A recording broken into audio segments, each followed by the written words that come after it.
Pasukan perlawanan di Lebanon Hizbullah tak henti-hentinya menyerang wilayah Israel. Mereka juga diduga menggunakan roket buatan Soviet untuk membombardir posisi militer Zionis.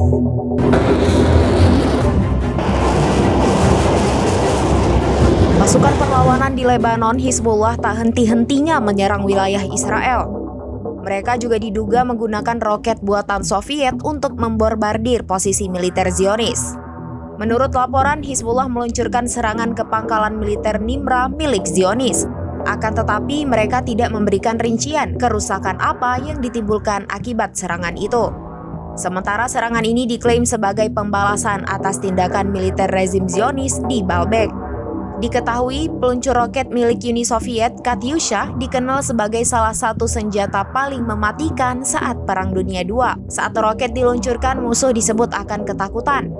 Pasalnya, saat roket ini meluncur, serpihan logam akan menyebar ke berbagai arah. Roket buatan Rusia ini juga memiliki jangkauan hingga 30 km.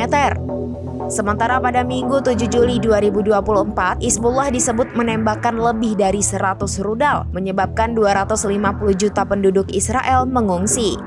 Selain itu, sirine tanda bahaya juga terdengar di bagian utara Palestina yang diduduki. Menurut media Israel, 4 orang terluka, salah satunya termasuk warga Amerika Serikat.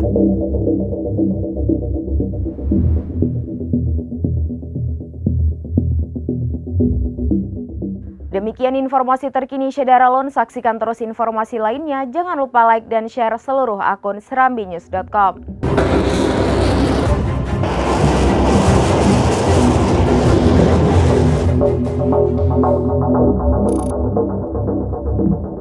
Download Tribun X sekarang, menghadirkan lokal menjadi Indonesia.